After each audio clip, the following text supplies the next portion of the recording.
Welcome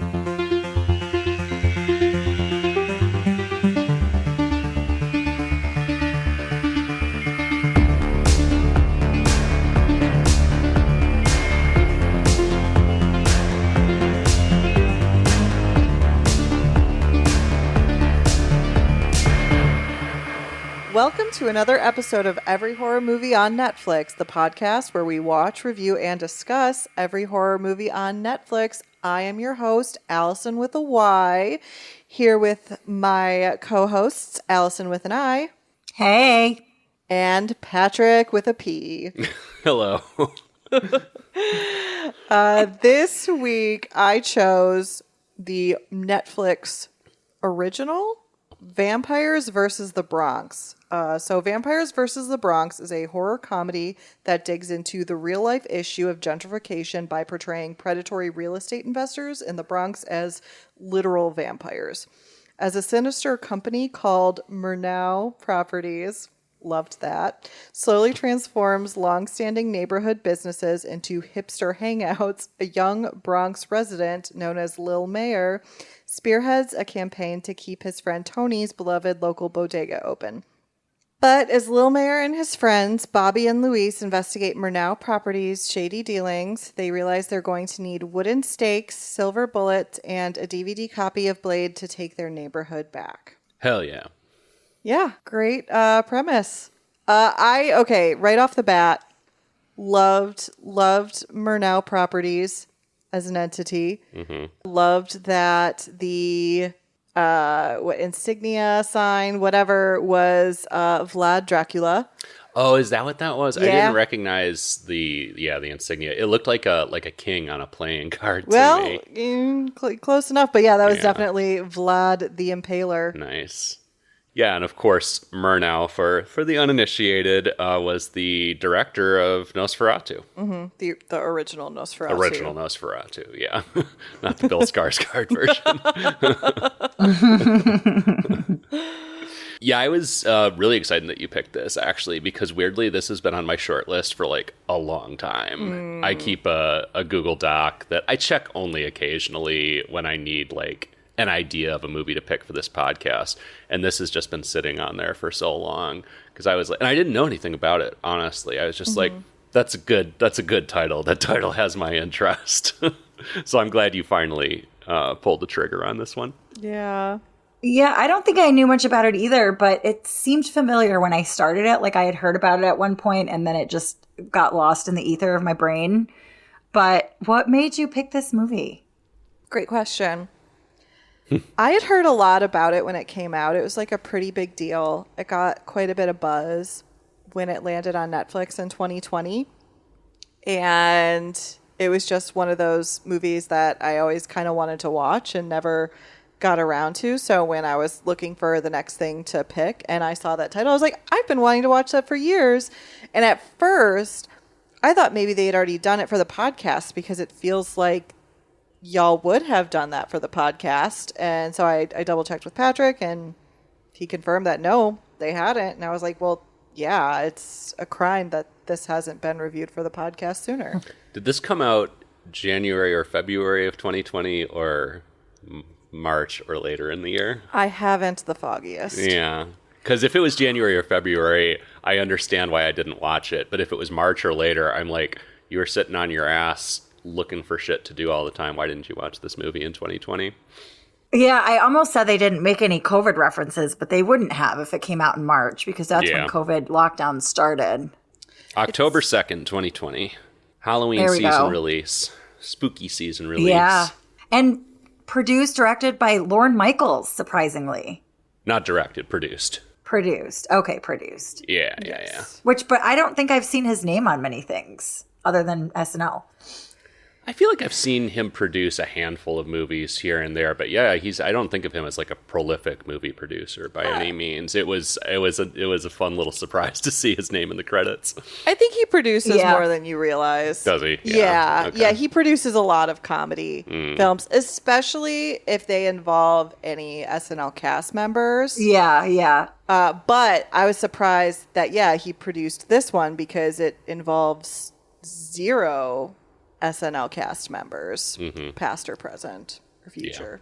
Yeah. So actually, I just found out the writer-director of this movie, Oz Rodriguez, is the SNL connection. He was a segment director and producer at SNL, and according to this website, I don't know if has been is still true, like if he's still part of it or if this is in the past, but he was with the show for nearly a decade. Oh, wow. Yeah. So he's got sort of deep connections to that world, which is pretty interesting. Also a Funny or Die guy, too. Wrote and directed some Funny or Die content. But a couple of notable names show up here and there, including Zoe Saldana in a very short-lived appearance in the very first scene. What other movie were we talking about that trope recently where you have, like, a notable actor who gets killed off? Afraid. Oh, Psycho. Oh, wait, what did you say? I thought Afraid when Ricky Lindholm showed up at the beginning and we were like, oh, she's gone. She wasn't. Kind of, yeah. I was thinking of Janet Leigh in Psycho, but yeah, I guess we've had a couple of those lately. But yeah, this is another one. She's selling her nail salon and talking to a seemingly nice, young, pretty white woman named Never trust Vivian, who has just moved into the neighborhood and seems to be pretty chill. Vivian comes back later. We'll talk more about her later. But yeah, Vampire comes in to sign the paperwork on Becky's nail salon, which she is selling as the neighborhood gentrifies, and then Vampire fucking sucks her blood out. Yeah, I thought we'd see more of Zoe Saldana as the movie went on, but truly she was just in that one first scene. Yeah. Yeah, that was surprising. It's a smart move. Again, we've discussed this trope quite a bit recently, but I always like it, honestly. It always gets me. And I mean, for something like this that probably had a relatively small budget and didn't have the budget to hire Zoe Saldana for more than a day of shooting, probably also smart. And also cool that Zoe Saldana was like, yeah, I like this concept. I'm going to do this. Yeah, I like to see bigger actors do kind of small roles in smaller films just because it's something that they like find fun and they want to be a part of the project in some way. Yeah, but most of this movie is the kids show.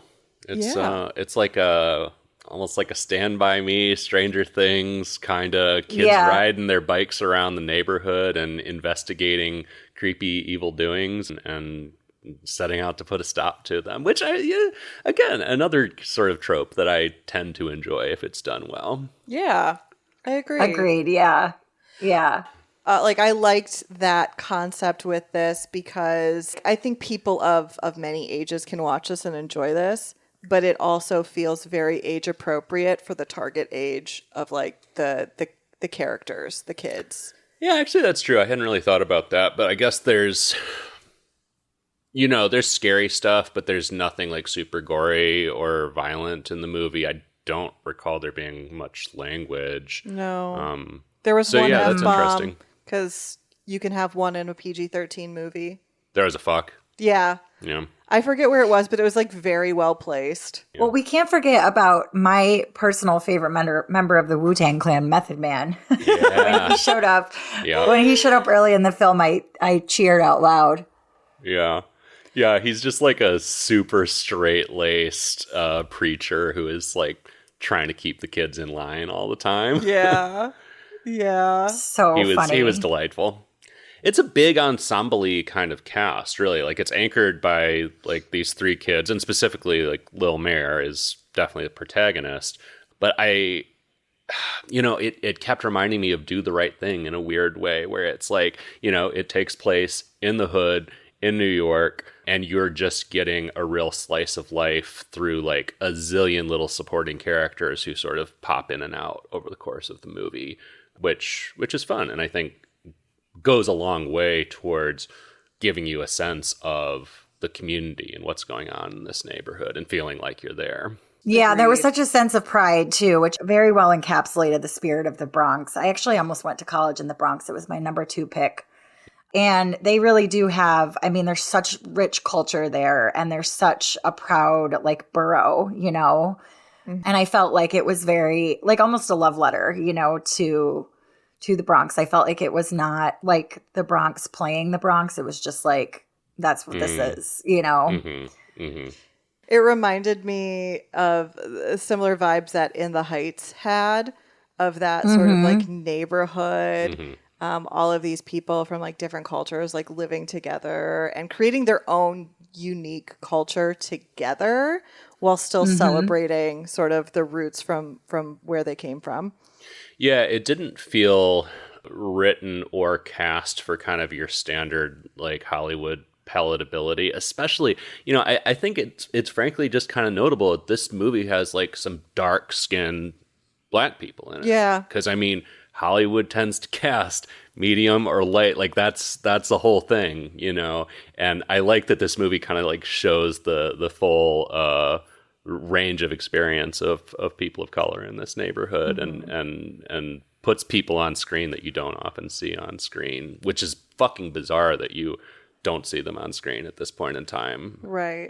Like it's sort of insane that still happens, but it was cool. That was a cool thing about this movie. Like Lil Mayer is an interesting character, and I loved the lead, Lil Mayer, being a kid who I think presumably was half black, half Latino. Right, because his name is Miguel. Yeah. And you don't really get that, and you don't necessarily get that where it's acknowledged that the character is anything but black, you know. It's usually like you have to be one or the other, and obviously like to real people that's not the case when they're celebrating and living in like the cultures that they come from, but you just don't really see that as a main character. It was nice. It was unique.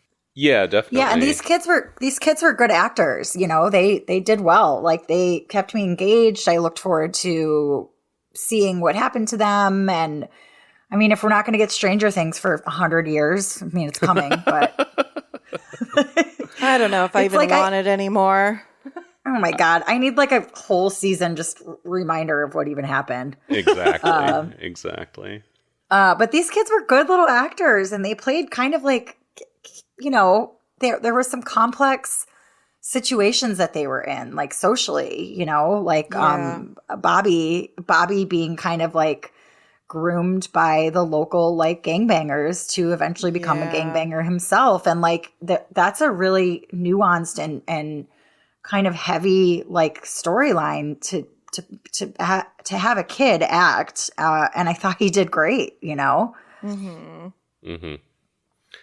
Yeah, I mean, also there's like a certain degree of radicalism, I guess, even just having one of these Stand By Me type movies that is anchored by all kids of color. Because I feel like even that archetype is so like dominated by like the Midwest white kids, like Norman Rockwell kind of vision. And like Stranger Things certainly has, you know, one or two kids of color in the like main group, but I don't know. I feel like you don't often see that kind of vibe with all young people of color. Yeah. And I think part of that is because it's also a trope that you don't really see in cities in film. Like it's like a suburb or a country. Or a country, kind of vibe, not like a inner city sort of story. Yeah. Yeah, you know, it's interesting as we're talking about this.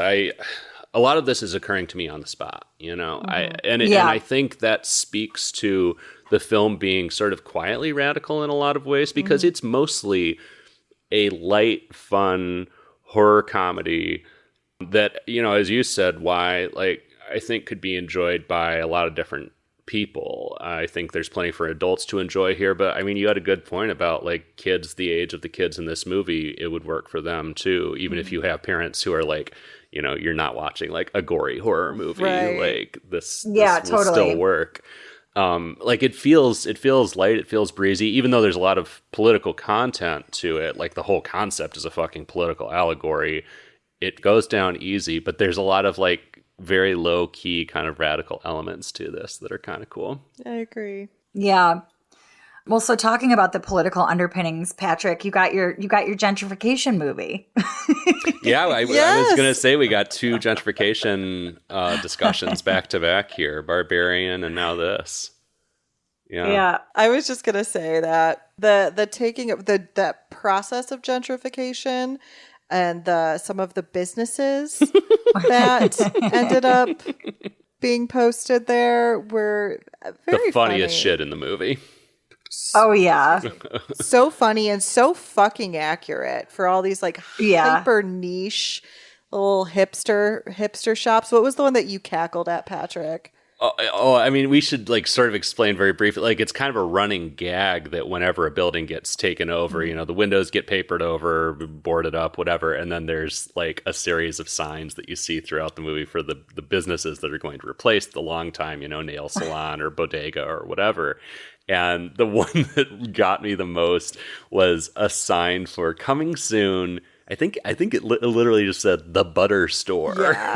Yeah. And it was like artisanal small batch butters and spreads, which is so on point. There was like one for a place called like Bone and Thread or something, I Yes. think. And the characters are like, is this a restaurant or like a clothing store? yeah, it's impossible to tell. It's such on point satire of, you know, these like, they're not even like upscale businesses that have become so popular over the last like 10 years that I feel like are mostly catered towards like our age group, you know. They're catering to like upper middle class or like lower middle class folks who want to feel upper middle class by going somewhere that has like this sort of air of mystique where it's like, what does bone and thread mean? You know, like, oh yeah, I can treat myself to an artisanal fucking butter spread. Like, I owe it to myself to go down to the Bronx and, you know, check that out. It was fucking perfect. Yeah, I could picture the writers just like giggling as they were coming up with these ridiculous store names. Yeah. Oh, that writer's room must have been amazing. Yeah. I loved the portrayal of the bodega, which acts as like the centerpiece of Lil Mayer's campaign. Yeah. Didn't mean to make that pun, to save this beloved bodega. And it's just so incredibly accurate for like what New York bodegas are and what they do and like how they are cornerstones of so many communities. I have like a favorite TikTok account that I follow, and Allison with a Y, I don't know if you've seen this guy, but he's a bodega owner and all the local kids come in and bring him their report cards. Oh. And he hooks them up with stuff, you know, he hooks their families up with, well, no. So one of the sweetest things that I saw was he was like, you got $150 to spend on whatever you want. And these kids go and get like, the first things that they get are like milk and bread and eggs and like stuff that their family needs. And he's like, come on, little man, like go get some stuff for yourself. And this guy, like they just did sort of a feature on him. I don't totally remember where, but he's like helped kids get through graduation by just like boosting them up. And like, you know, like he is a babysitter of sorts, much like Tony is in this movie, Tony, the owner of the bodega. And I just thought that was such a great, I don't know, like accurate, beautiful kind of tribute to the culture that is bodegas in New York. I really had a soft spot for that, like that storyline. Yeah. Yeah, just another very endearing character. You know, we've mentioned a few notable names in this movie, but most of the actors are not anyone I'd ever heard of before. I'd never heard of this actor who plays Tony, and just very endearing character. Yeah. You know, I you really get liked attached to him Tony. immediately. Yeah. Yeah, exactly. One of the little gags written into the movie around the bodega that made me cackle was in the beginning there was a bodega cat because there has to be a bodega cat. And then after, you know, the neighborhood starts getting gentrified, Tony says, oh yeah, the health department came through. I had to get rid of the cat. Like it was just, but Classic. which was, yeah, like really sad. But you know, the nod to the essential bodega cat Yeah. was wonderful. Yeah. I mean, I thought it was all very on the nose, like, again, portraying the Bronx as, you know, really what it is and not a tropey, like, exploited version of the Bronx. There were a couple scenes that cracked me up. Like, it was a very funny movie, in my opinion. Like, it's rare for me to laugh out loud during a movie. Like, I laugh internally, right? But, like, to get an LOL from me is rare.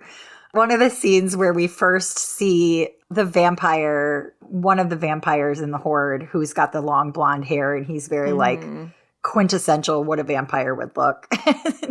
And one of the guys that's like hanging out on the corner wearing his basketball jersey that's customized with his name on the back. It's a Knicks jersey. The vampire corners him in a parking garage, and this guy just starts ripping on his clothes. And it was just hilarious to me. He's like, "What are you wearing?" And he was like, "This is a custom blah, blah, blah from France, circa like 1650. Thank you." And he's like, "I wasn't complimenting you." And he called him Hamilton, and like, it was just, he did. just made me laugh out loud. Oh yeah, Allison with a Y recognized whatever the vampire said he was wearing, right? Yeah. There was something where you were like, oh. Yeah, I don't remember what it was, but it was Okay. like a clothing, like a store Period clothing clothing, term that yeah. I'm familiar with. Yeah. Yeah, like French aristocrat article of clothing. Yeah. Yeah. Oh, you know what made me cackle? There's this whole sequence in the church where the trio goes to church just so they can like basically steal holy water and Eucharist crackers from the church. That was a really funny sequence. Yeah. As they try to pull this all off under the watchful eye of Pastor. I don't know what Pastor Method Man. would that have been his title, Pastor? Yeah, I don't know. He had a collar. Is that He'd have been a pastor? priest, I think. Priest. Okay. Yeah. Father, yeah. Oh, right, I think 'cause he it's a was Catholic church. Catholic, Yeah. yeah. Mm-hmm. Yeah, they were definitely all Catholic. I recognized a lot of those things. Yeah. Yeah, that was very, very Catholic. All under the watchful eye of Father Method Man. Yeah, Father Method Man has the congregation like sit, close their eyes, sit in silent prayer, basically so he can snoop on the kids and see what they get up to because he doesn't trust them. Yeah, except Yeah. they still managed to get all the way past him and back to the the chambers behind the altar while he's like looking down. I mean, it's silly, it doesn't make any sense, but it's fun. It's funny. It gives you the moment of like Method Man like looking up from, having his eyes closed in prayer and then doing like a, just raising one eyebrow very aggressively and going to look for the kids. It's fun. It's good stuff. Another thing that made me laugh was the girl who I guess it wasn't pre-TikTok. TikTok was in its very early days, but she was live streaming on a service that was very much like TikTok. And she was crushing it, but she was hilarious. She cracked me up. So she kind of provided like a narrator voice almost through the film of, what's going on. This white business is coming through town. It's buying up all the businesses. Oh shit, these kids think that these business owners are vampires. They're crazy. And like she provides kind of a running commentary, but in a way that feels really organic and really like well worked in, given, that kids her age do this stuff. They live stream and they have, their own little channels, and I loved it. Yeah. I was going to say, it felt very much like a real life character you would find in that kind of neighborhood. That kid with that sort of reporting hustle.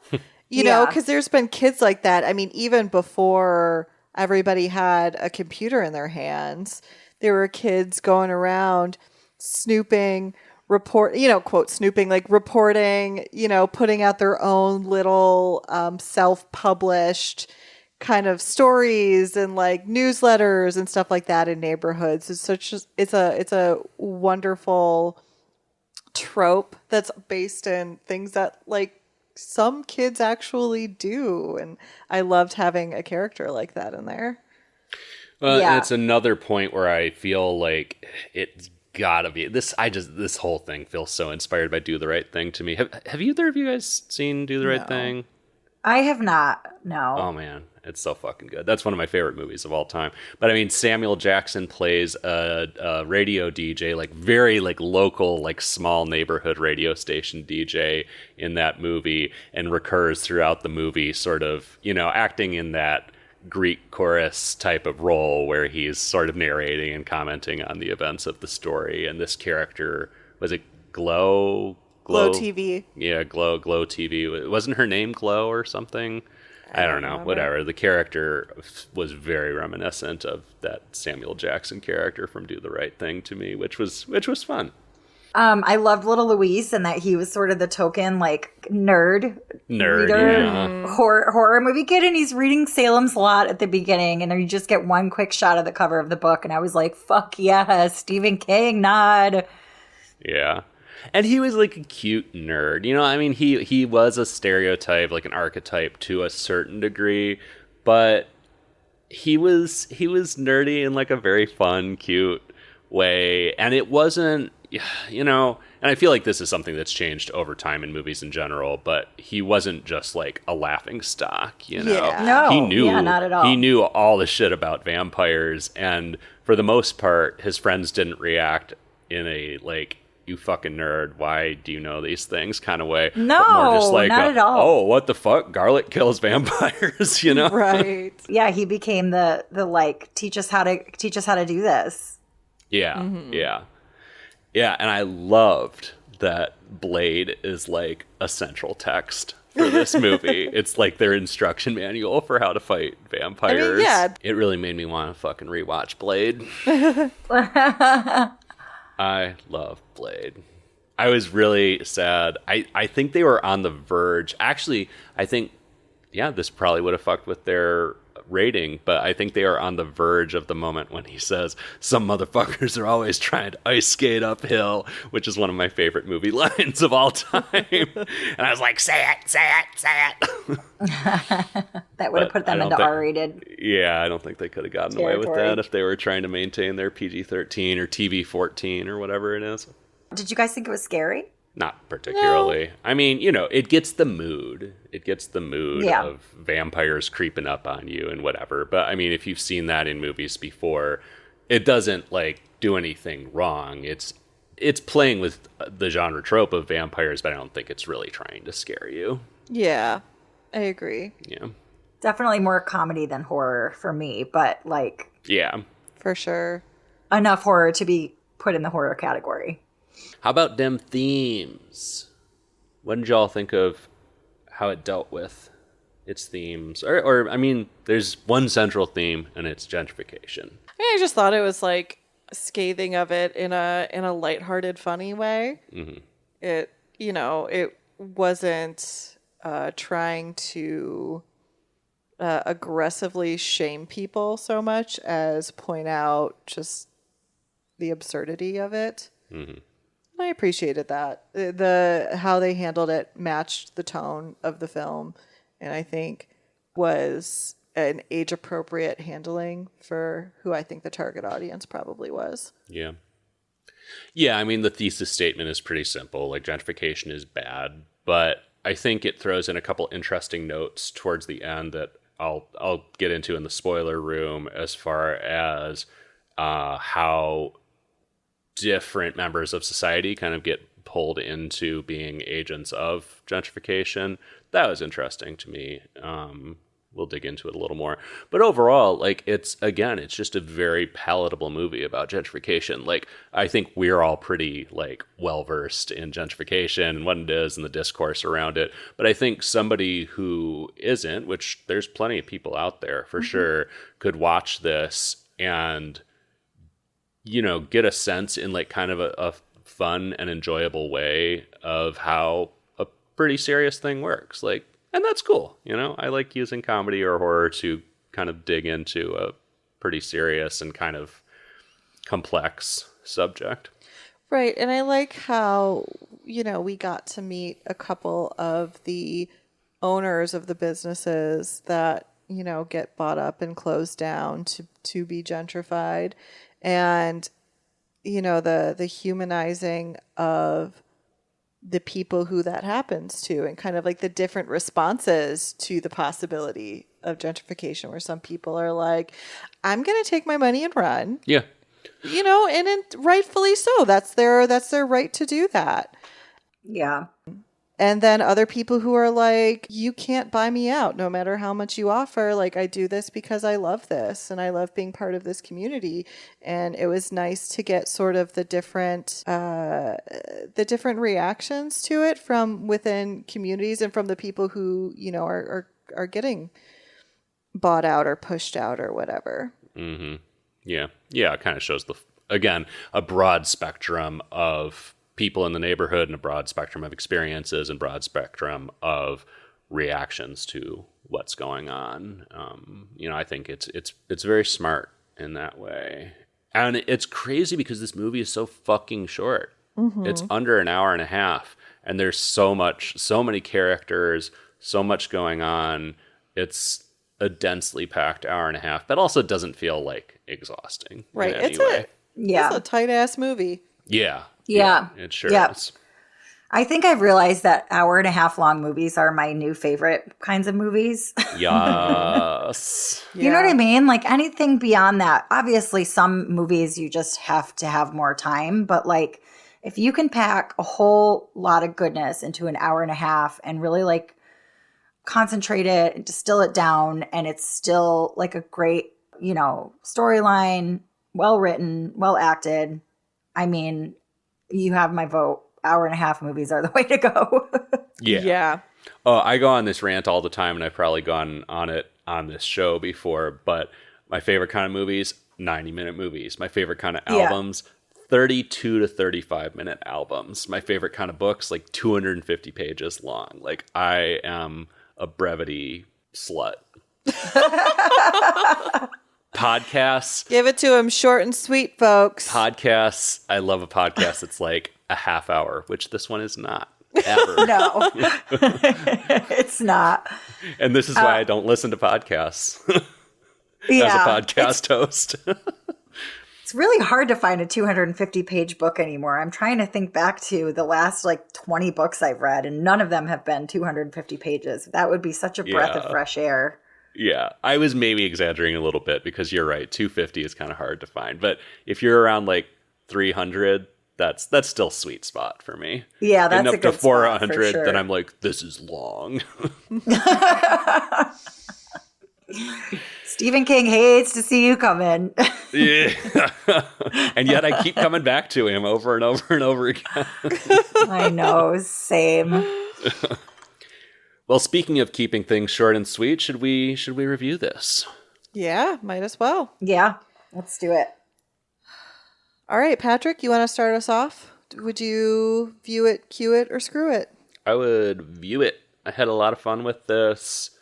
I don't have too much more to say other than what I've been saying for the past half hour or whatever. It's charming, fun, sweet, little spooky, handles a serious political issue in what I think is a pretty smart, accessible, entertaining way. And I'm glad that I finally got around to seeing it after having it on my short list for 5 years or whatever. Allison with an I, view it, cue it, or screw it.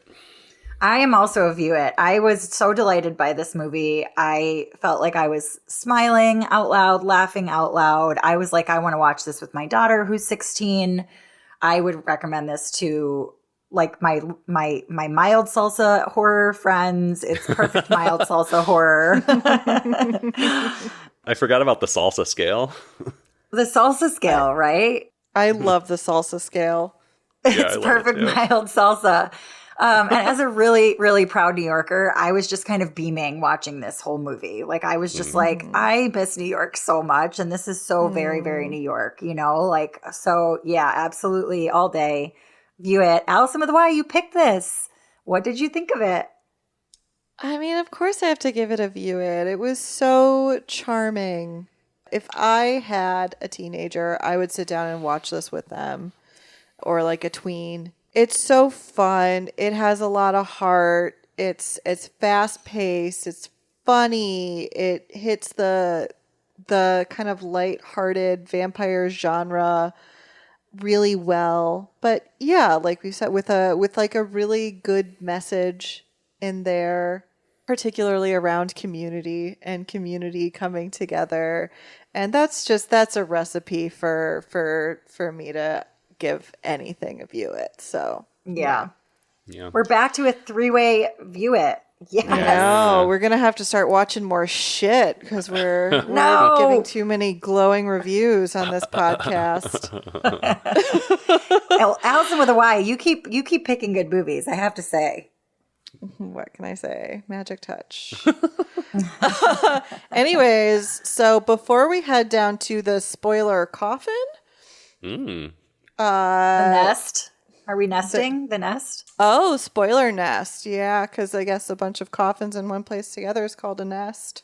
Before we head down to the spoiler nest, don't forget to follow us on social media. You can find us on Facebook, Instagram, Blue Sky, YouTube at AmonCast, EHMON Cast. You can also find us on TikTok at Amon Podcast. And you can join our Discord server to join in on conversations around the things that we've been watching and what people in our community have been watching outside of the podcast as well. And you can find the link to all of those things in our show notes. Along with a link to our website where you can get merch with every horror movie on Netflix art that I did on it. I should design a new shirt. It's been the same design for a long time. Hell yeah, Mr. Artist. You can do it. Yeah. Do it. Listeners, if you have suggestions of what you want to see on an Amon shirt, let us know. Let me know.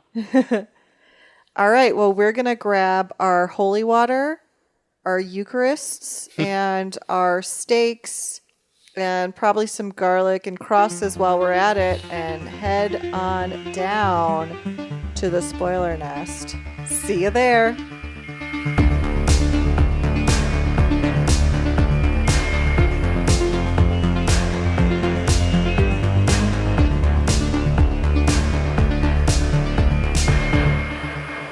Okay, so we've got our vampire hunting kit. We are down in the spoiler nest.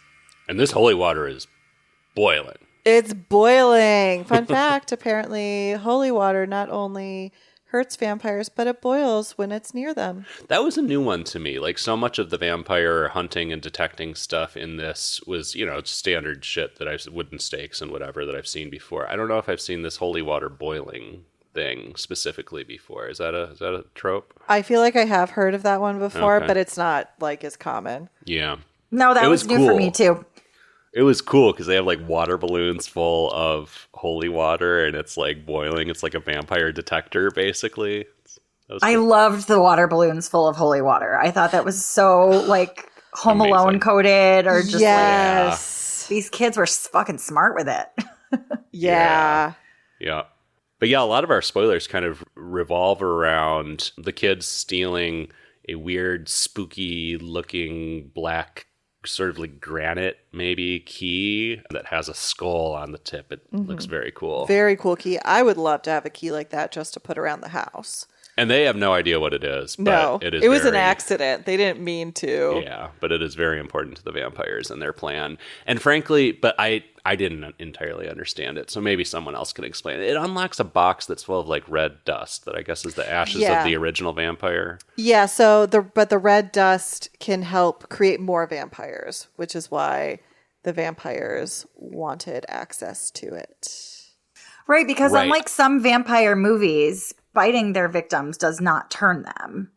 Correct. It just merely kills them. So there's a whole different process to turning a victim into a vampire. Okay. Yeah. And they were buying up the properties to create more nests so that they could turn more people into vampires. Yeah. Okay. And have a home for their people. Yeah. I got that piece with the property, but for whatever reason, it didn't click in my stupid brain until this moment that they don't really work like normal vampires do. They use dust to transform people instead of biting them. Yeah. Like blood dust. blood Ash. dust. Yeah, it's ash, I guess, not dust. But yeah, blood. Ugh. It was cool. It was like bright red sand. But then not too long after the kids get the key, well, then the vampires are onto the kids. Okay. And unfortunately, our boy Tony, this was the most devastating part of the movie for me. He gets got by Queen Bitch Vivian. Right. Who has seemed like just kind of a supporting character for most of the movie. Like a nice white lady who moved into their She's neighborhood. too nice. No, she didn't belong there. I figured she wasn't going to be like all good, but I did not expect her to be like the vampire queen, the head honcho, basically. I knew it as soon as I knew it. I knew it. I don't know who that She just actress had that is. vibe. Yeah, the first time she showed up on screen, I was like, is that Ariana Grande? Just for a split second. She had that like same like thin face and that really light blonde hair and that really, really light skin. And we know now why she was extra white is because she was a vampire, but she was so also extra white, like just as a person. She offered to make like maple scones to bring to the fucking Save the Bodega party. I'm like, oh God, you're not even trying to assimilate. She was way too aggressively nice. I was like, no way. No way. So her name is Sarah Gadon or Gadon, and she's actually been in a few things that I've seen. She looked super familiar to me, so I looked her up last night. She's been in a few David Cronenberg movies, including A Dangerous Method, Cosmopolis, Maps to the Stars, and also, bring it back to Stephen King. I feel like we don't go an episode without saying Stephen King's name at least once for some reason. As we shouldn't.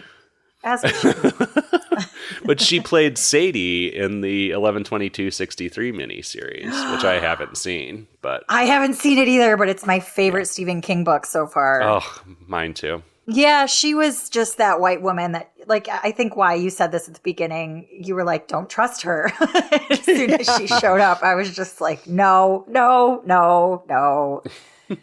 And she ends up getting Tony, and he had just figured out, like, he was really skeptical of the kids, and he was kind of like not trying to invalidate them, but also be like, come on, guys, like, this isn't a thing. There's no vampires here. Your imagination's getting the best of you. And then the old vampire trope of they don't have a reflection. So she didn't show up in his security mirror in his bodega.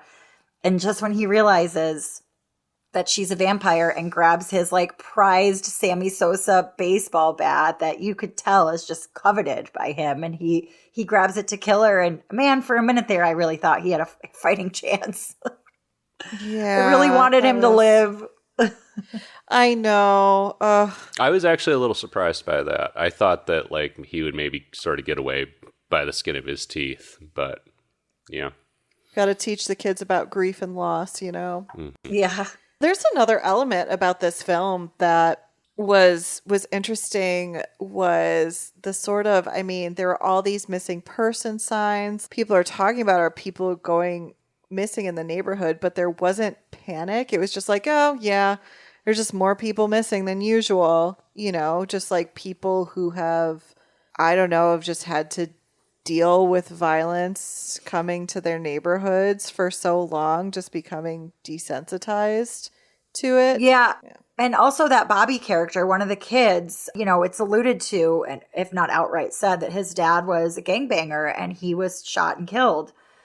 And that's sort of partly what I was referring to earlier in the episode when I said that that young actor dealt with that role and that storyline that's so heavy and nuanced.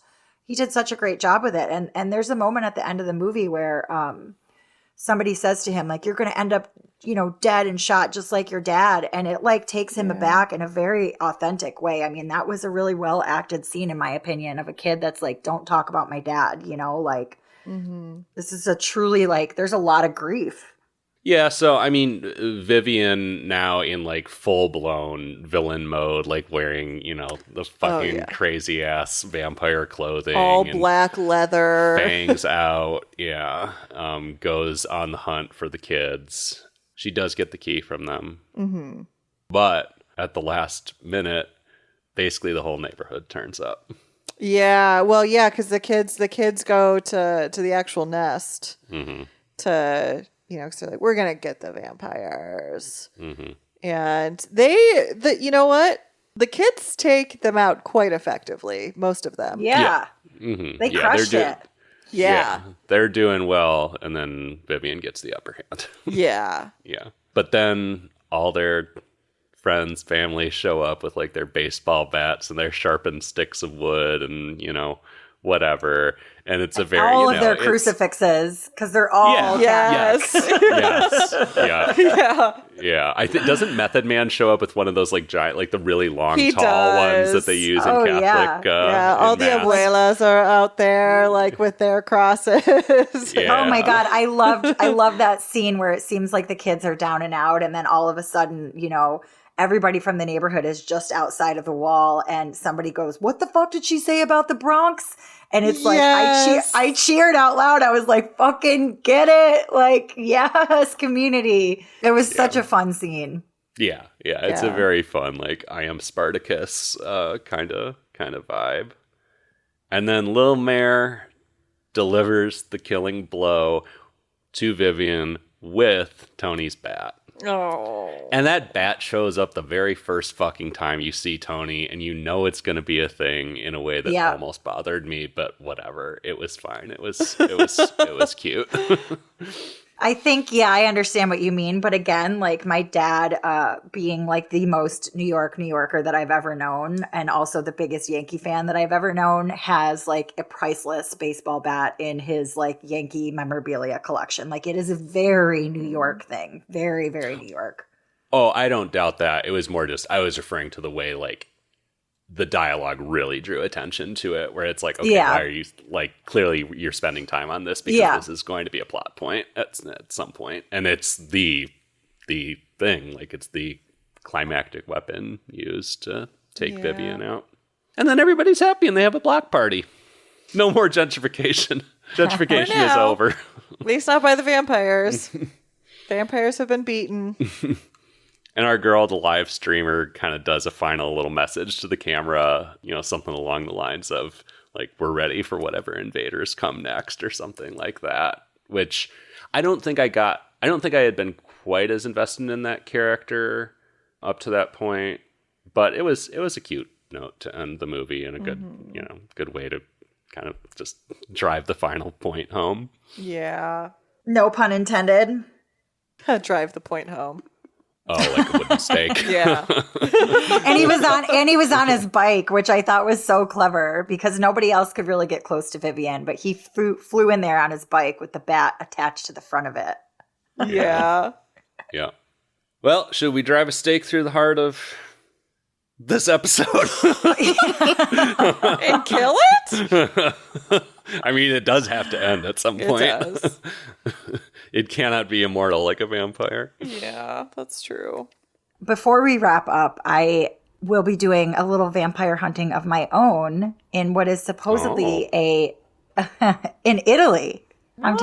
I'm taking it abroad. Yeah. So supposedly there is a jewelry shop owned by what is rumored to be a vampire in Venice. Oh.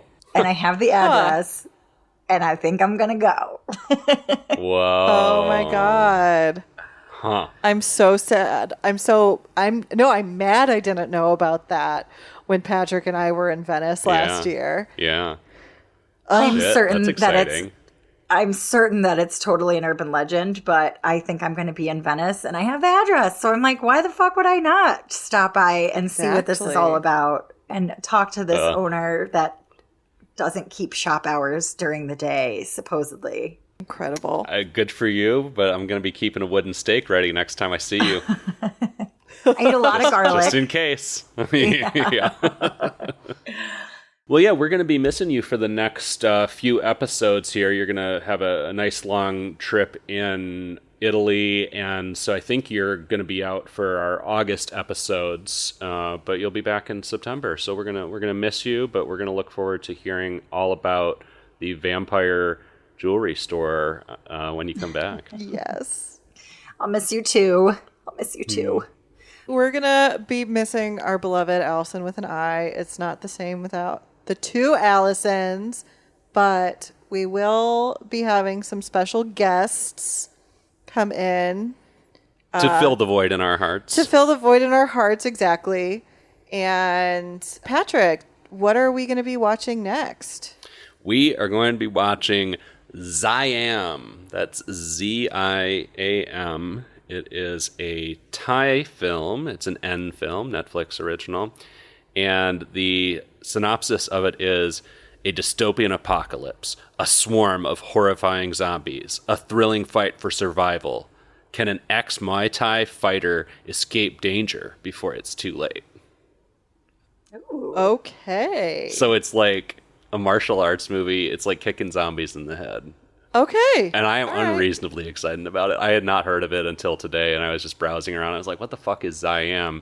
Which And at first I was like, how do you pronounce that? Like, I'm probably going to mispronounce, but it is Siam because it's referring to the former name of Thailand, Siam, with a Z for zombies. Oh, clever. Incredible. So I'm very excited about that. Okay, well, I think that about wraps it up for every horror movie on Netflix this week. But just as a reminder, you can find us on social media on Facebook, Instagram, Blue Sky, YouTube at AmonCast, EHMONCAST, and on TikTok at Amon Podcast. And then you can also join our Discord to discuss horror movies, what we're watching on here, what we're watching outside of here, what we're reading, listening to, all of that fun stuff. You can find the Discord server link in our show notes. We'd also love for you to visit our website, everyhorrormovieonnetflix.com, and follow us on your podcast provider of choice. Leave us a review. We love to see that feedback from you, and it helps people to find the show. For every horror movie on Netflix, I've been Allison with a Y. Allison with an I. And I'm Patrick.